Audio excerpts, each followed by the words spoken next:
Offert. I'm the owner of Magnolia Pharmacy, and this is my partner in crime. Hi, I'm Fred Emmett, and I'm a pharmacist here at Magnolia Pharmacy, and we're starting our first in this, hopefully a long series of health talks from the counter. So one thing we want to discuss today, Fred, many times at the counter we have patients come in and always ask us, what can I do to lose weight? And probably there's not any better day than today, the Monday after Thanksgiving, for people to walk in and say, oh man, I ate too much for Thanksgiving. Now what can I do to lose weight? So today we just want to talk about some basic principles of weight loss, things you can do to help you maybe cut some pounds and work on trimming the fat that you might have put on during the Thanksgiving holidays. Well, it's not uncommon to have patients report that they've had a tremendous weight gain after the Thanksgiving holiday meal or any holiday meal. And the important thing to remember, that's not fat that you put on. That's water retention, that's inflammation that's caused your body to react to the high insulin load from the meal.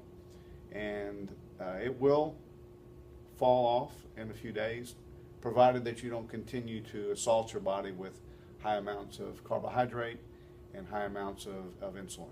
And that's one of the things we've talked about and many times in our educating patients on weight loss is the two main principles in controlling weight and weight loss or helping is to, one, reduce inflammation. The other aspect, and probably the most important, is controlling blood sugar and insulin. If those two items aren't kept in check, the process for your body to continue to store fat and put on weight continues to occur.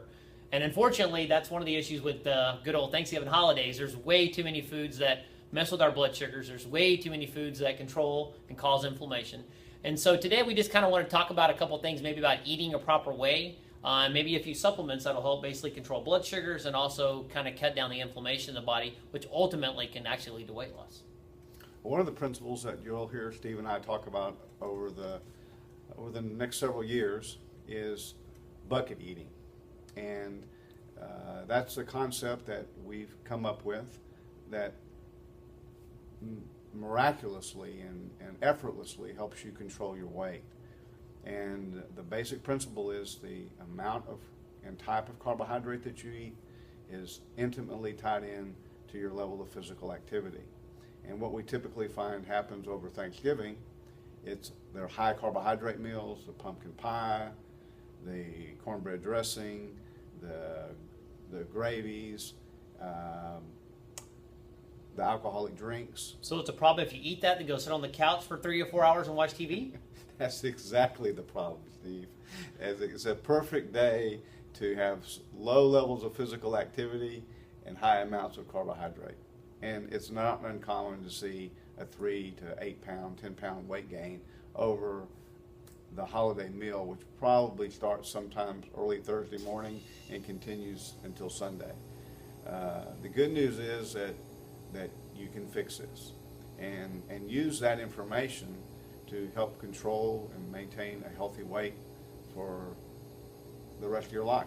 So I understand that properly. You're basically saying the type of food I eat, especially carbohydrates, basically can totally relate back to the activity I have that day. So on Thanksgiving, I ate a lot of foods to really raise my blood sugar to a really high level. And then after that, I then was sedentary or sat around and didn't do much of anything. And all I basically did at that point was created a bunch of blood sugar, created a bunch of insulin, and created a bunch of fat. And we'll talk later about the detrimental effects of high blood sugar and high insulin have on the red blood cells as well as every protein in our bodies. But we're going to keep it simple the first day and help you get back on track. So on your Monday after Thanksgiving or any other holiday is that get back to eating protein-based meals. Many of us don't realize what controls insulin levels. Insulin is almost exclusively under the effect of carbohydrate. Carbohydrates are just a fancy word for sugars, and they come from plants and grains and starches and sugars exclusively. So basically, a couple things today. Probably the most common question we'll get today is, I ate all this food. Man, I got on the scale and I've already gained 10 pounds this weekend. What are a few things maybe that a person could take to help basically start helping them burn those calories or start helping them burn that fat to get that out of the system? And the first thing that I would say probably, and the easiest thing to do, is probably take more fish oil. Unfortunately, when we eat the way we do in our modern American diet, a lot of bad fat, a lot of heavy carbohydrates, the fish oil is very, very beneficial in reducing the inflammation. And the inflammation is critical in terms of causing weight loss and putting weight on and retention of fluid and other chemicals in the body. But like you said, over time we'll talk more about that. But the first thing I would say today is get on your fish oil and take a lot of it. And secondly, there's a product called CM Core, which is berberine, that helps your body use insulin better, as well as chromium and zinc and magnesium. And so if they're not part of your regimen, they should probably start today. So just a couple other quick things I would say too. Exactly. One, you might consider getting on the chromium, get on magnesium. Those are very critical for insulin response in the body. Without those two minerals, really insulin doesn't work properly.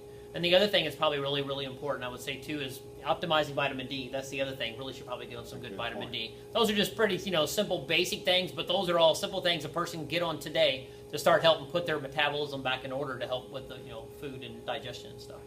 Steve, I think I'd like to be the first to wish you a happy and Merry Christmas to you and your family. Thank you. I appreciate it. Thank you very, very much. And like you said, hopefully stay tuned to us in the future. We'll hopefully have more of these. And Fred, I hope the same thing for you and your family. And like you said, please continue to watch us. Hopefully we'll be starting a new channel on YouTube. You can watch for that. You can always check out our website at magnoliapharmacy.com. And you can always reach me at steveh@magnoliapharmacy.com. And you can reach Fred at Fred E. at magnoliapharmacy.com. Thanks so much for your time and have a great day. Thank you.